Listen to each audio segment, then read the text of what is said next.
Olá, amados, que a graça e a paz do Senhor sejam com todos. A Ele, ao Senhor, somente a Ele, toda a honra, toda a glória e todo louvor, porque somente Ele, o Senhor, é digno de receber louvor.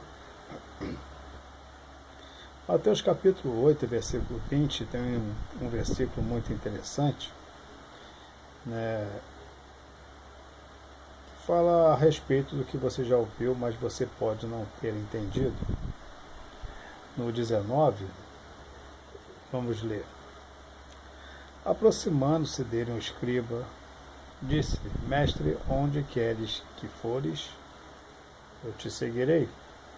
O escriba era uma pessoa, pessoas encarregada de fazer a cópia das escrituras daquela época. Era como se fosse a máquina Xerox da época. Então eles faziam a cópia, eles eram pagos para isso, Geralmente eles eram levitas, E eles eram que faziam as cópias e trabalhavam no templo. E eles, ao verem Jesus, eles dizem, que seguirei para onde queres que fores.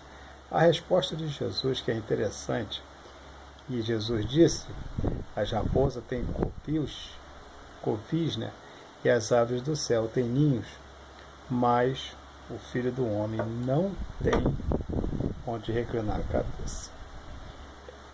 O que eu acho interessante em Jesus é como que ele coloca uma proposta diante do homem.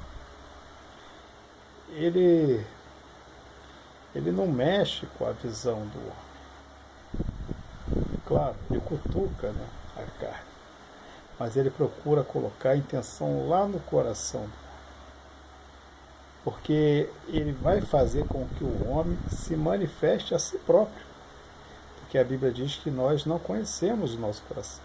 Enganoso é o coração, quem o conhecerá? Cristo o conhece.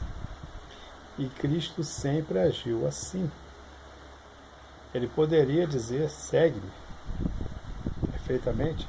Ele era um escriba, provavelmente era alguém que tinha uma ambição financeira, já que ele trabalhava com as coisas de Deus, ele fazia cópias das escrituras e aquilo era o seu sustento. E quando ele vê Cristo, ele tem um pensamento, provavelmente tem um pensamento de que com Cristo ele iria ter uma rentabilidade melhor. Ele poderia estar escrevendo ao lado de Cristo as coisas que Cristo fazia, como escreveu Mateus, Marcos, Lucas, João, e como esses textos chegaram tão longe, há mais de 2000 anos, e eles continuam entre a gente. Então esse escriba viu a possibilidade de ele escrever coisas a respeito de Cristo e, quem sabe, viver vendendo as suas cópias. Jesus conhece o coração. E esse é o maior problema das pessoas de hoje. Elas querem viver do Evangelho de uma maneira ampla. Eu não estou dizendo que uma pessoa ela não deva viver do Evangelho. Eu estou dizendo que uma pessoa não pode ter intenção de enriquecer com o Evangelho. Eu falo isso para pastores, eu falo para cantores que são chamados de artistas da música gospel. Que título miserável! Artista da música gospel. Infelizmente, é chamado assim, eles são recebidos dessa maneira e aceitam como são chamados. E existem milhares de pessoas no mundo enriquecendo das coisas de Deus e com ganância de alcançar cada vez mais. Nós temos cantores milionários aqui no Brasil. E eles vão em programa de televisão exibir as suas mansões, as suas riquezas, coisas que eles não deveriam ter como servo de Deus. Claro, se eu sou um cantor, se eu sou um pastor, eu não sou pastor, mas se eu sou um pastor, e o empresário quer me dar um apartamento numa área nobre e me sustentar, não tem problema. Com Elias foi assim. As aves do céu sustentaram Elias. Se acontecer assim, eu não vejo nenhuma crítica nisso. Agora, se eu busco com muita ganância ter o máximo de dinheiro e viver bem disso, sem pensar no meu irmão que está passando dificuldade, eu não vejo a mão de Deus nisso. Eu vejo o olho grande daquele que devia estar dividindo com seu irmão, mas está juntando para si.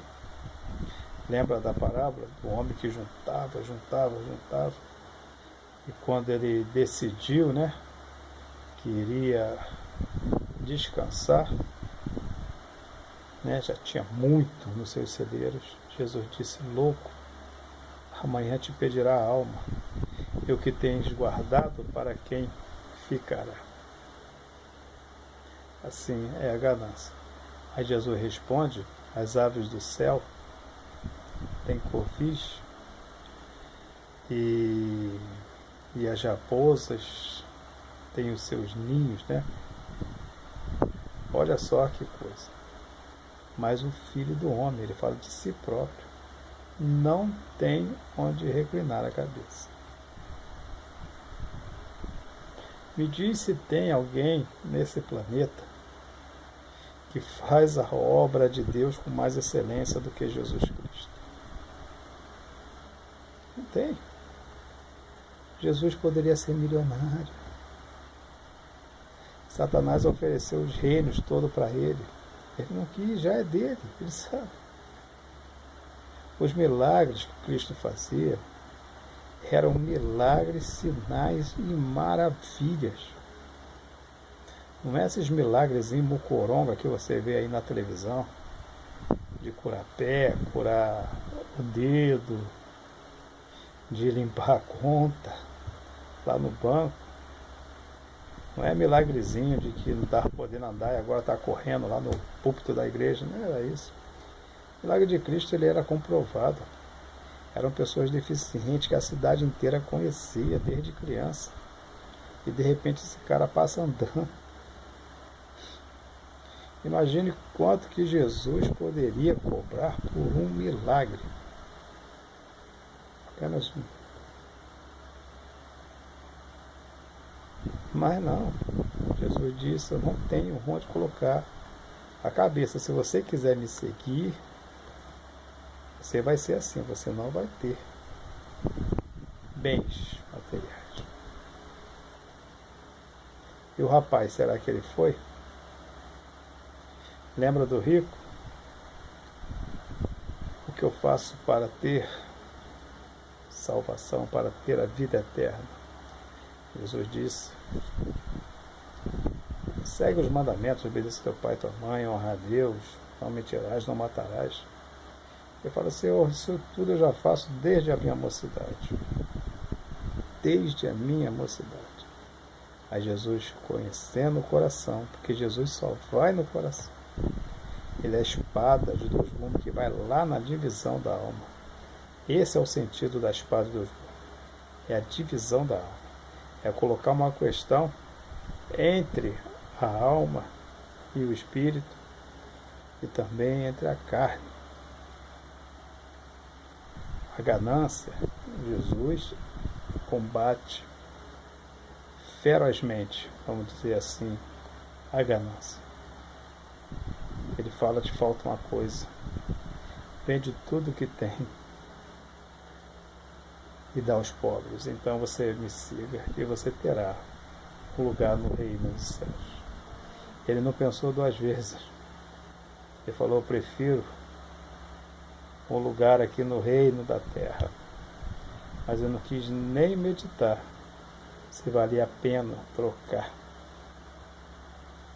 o reino, pequeno reino que ele tinha, sua riqueza pequena. Não tem riqueza grande na terra. A riqueza grande só no céu. Nenhuma riqueza aqui é grande. É grande aos nossos olhos, aos olhos da carne. Mas diante de Deus, ninguém é rico. Ninguém. E o que tem amor pela riqueza, quanto mais ama e quanto mais tem, esse é o mais miserável de todos. E o rapaz não pensou duas vezes. Deixou Jesus ir embora e continuou parado ali. Que é assim como um homem vive. Deixa a oportunidade de Cristo ir embora e continua na sua mesma posição, buscando enriquecer cada vez mais. E isso que Jesus disse, ele fala que ele, em relação à prosperidade, ele tem menos do que uma raposa, do que a ave do céu. Olha só que coisa. Ele não tem nem aonde colocar a cabeça. E nós podemos ver pastores milionários morando nos Estados Unidos, com carros caros. Isso tudo que eu estou falando numa visão humana, que nada disso tem valor para Deus. Mas eles em si têm essa ganância dentro de si e buscam cada vez mais isso, e conseguem fazer a igreja entender que essa riqueza que ele tem é um sinal da bênção de Deus na sua vida. Mas não é. Isso é um laço bem apertado que aprisiona ele cada vez mais a esse mundo. E ele entende que falando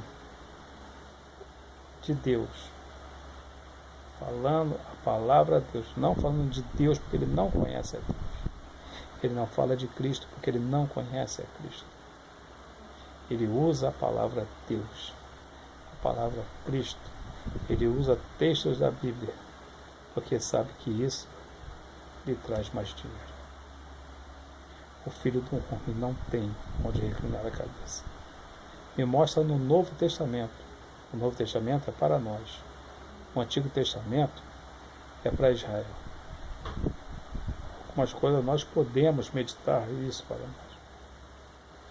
Deus só dá riqueza ao homem se o homem tiver um coração aberto para abençoar. Isso é bíblico. E mostra no Novo Testamento um apóstolo, um presbítero que era um antigo pastor. O pastor antigamente era presbítero, né? E mostra um deles rico. E mostra Jesus milionário. E mostra Pedro, Paulo, Tiago, milionário. Me mostra. Não tem isso. A nossa riqueza é Cristo. O nosso sustento é de Deus. Lembra do maná no deserto? Tu vai usar um texto do pastor. É a medida certa para cada dia. Está tudo relacionado. A palavra de Deus ela é formidável. Ele dava a medida certa para cada dia. Se você pegasse demais, estragava. Não é essa a passagem? Deus ele te dá a medida certa para cada dia. Se você quiser demais, isso vai te estragar. Isso vai estragar a tua vida com Deus.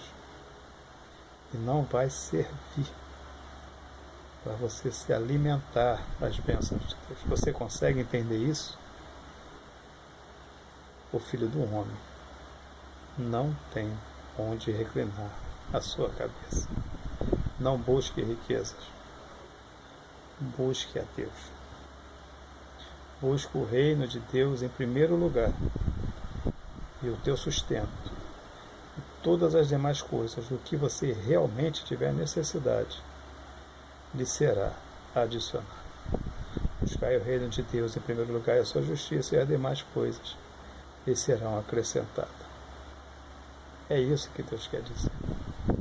O Evangelho não é para enriquecer. Foge desses camaradas milagreiros que fazem shows. O culto deles é um verdadeiro show. E as pessoas que assistem são seus espectadores. E eles são os artistas. E estão ganhando muito dinheiro. Mas não estão seguindo a Cristo. Porque para seguir a Cristo não pode ter ganância pelo dinheiro. Jesus colocou Judas para tomar conta, para ser o tesoureiro um ganancioso. E ele destrói a sua relação com Cristo, uma relação que já praticamente não existia, era só falsidade, por 30 moedas de prata. 30. Muito mais passou pela mão dele, mas por causa de 30 moedas de prata. Ele destrói um relacionamento com Cristo. E muitas pessoas estão fazendo isso, destruindo o seu relacionamento com Cristo por causa de dinheiro, e ficam exibindo as suas riquezas, enquanto deveriam estar mostrando não sua riqueza, mas amor por aqueles que são necessitados. O verdadeiro Evangelho é esse: ajudar a viúva e os pobres. Esse é o verdadeiro Evangelho. Não é ficar exibindo riquezas que ganha em nome de Deus. E lembre-se que servir a Deus não é difícil. O que é difícil é deixar o pecado. Até a próxima, querendo Deus. Um forte abraço e que Deus nos abençoe sempre.